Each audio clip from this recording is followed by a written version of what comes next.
যারা আছেন তারা আমাদের প্রাইম মিনিস্টারের বন্ধু এরকম পরিচয় দেন। এমন হয়েছে যে পলকের মতো ইন্টারনেট বন্ধ করি নাই, ইন্টারনেট বন্ধ হয়ে গেছে। তাহলে সিন্ডিকেট এবং অসাধু ব্যবসায়ীদের কাছে আবারও একটা ভালো মানুষ হেরে গেল এবং পুলিশ কিন্তু এখনো সেই দলীয় করণই থেকে গেল।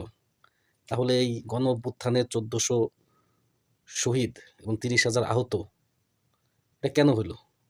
কি দরকার ছিল? যদি বাংলাদেশ সেই আগের মতোই সেই নেতাদের একটা পরিচয়, তারপরে সিন্ডিকেট, কালোবাজারি এসবই যদি থেকে যায়, তাহলে এই অভ্যুত্থানটা করে লাভটা কি হইছে? একটা পুলিশ কি জীবনে বলতে পারে যে এটা প্রধানমন্ত্রীর বন্ধু, আপনারা ওদের সাথে সেটেল করে নেন? দেখলে এমন হইতে পারে প্রধানমন্ত্রী সে নিজেও জানে না।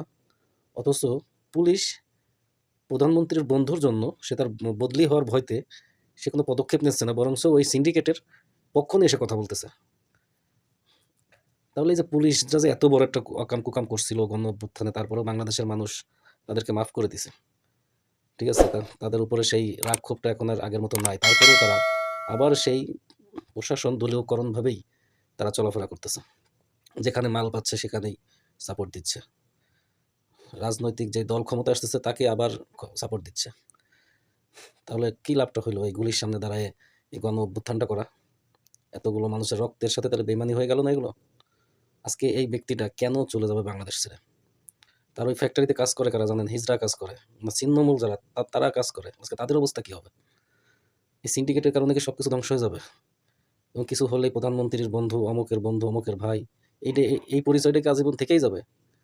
এগুলো কি কোনোদিন পরিবর্তন হবে না? হ্যাঁ? কোনোদিন হবে না এগুলা। আমরা এখন কি করতে পারি? আমরা এখন করতে পারি যে প্রিন্স, যে আমাদের প্রধানমন্ত্রীর বন্ধু পরিচয় দিচ্ছে যে, আমি আদৌ জানি না যে প্রধানমন্ত্রী সে আসলে জানে কিনা বিষয়টা। ঠিক আছে? তারপরেও বলছি যে এই প্রিন্সকে বয়কট করতে হবে। সবাই মিলিতভাবে বয়কট করতে হবে। কারণ একটা মধ্যবিত্ত মানুষ একটা জিনিস দেখেন যে সর্বনিম্ন বলে ৳৪,৫০০ পাঞ্জাবি ওরা ওরা বিক্রি করার কথা বলছে এবং পায়জামা ৳১৫০০। আচ্ছা, ৳১৫০০ দিয়ে পায়জামা এবং ৳৪,৫০০ পাঞ্জাবি পরার মতো এবিলিটি কয়জনের আছে? একটা পাঞ্জাবির দামই তো ৳১৫০০। সেখানে তো একটা পায়জামা যদি ৳১৫০ কেনা লাগে, তাহলে সেই ব্যক্তির অবৈধ বিজনেস লাগবে, অবৈধ ব্যবসা। নাহলে কোনো বড় তারকা হইতে হবে তার। তাই না? তো সবার তো এবিলিটি এরকম না। এই নবীনে যেয়ে অনেকে দেখা গেল সেই ৳৪,৫০০ তে কিনতে পারতেছে না, এখানে ৳১,০০০, ৳১৫০০, ৳৫০০ খুব সুন্দর, সুন্দর পাঞ্জাবি পাওয়া যায়। সর্বনিম্ন ৳৩০০। সে এই জিনিসটা করছে অল্প লাভে, সে জিনিসটা সাধারণ মানুষদের কাছে বিক্রি করে। ঠিক আছে? এবং এটা মূলত যারা মধ্যবিত্ত, নিম্নবিত্ত, গরিব তাদের জন্যই তার এই শোরুমটা। ঠিক আছে? যাতে অল্প দামে তারা কিনতে পারে। এটা হলো তার তার ইচ্ছা ছিল। তার কয়েকটা মনে হয় সম্ভবত ব্রাঞ্চ আছে।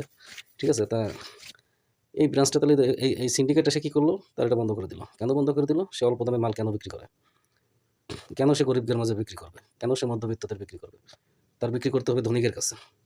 বাংলাদেশে তো থাকেই সব ধনীরা, আর গরিবরা তো সব কুকুরের বাচ্চা। এটা তাই মনে করে। এই প্রশ্নটা আপনার কাছে রেখে দিলাম। এদের কি করা উচিত?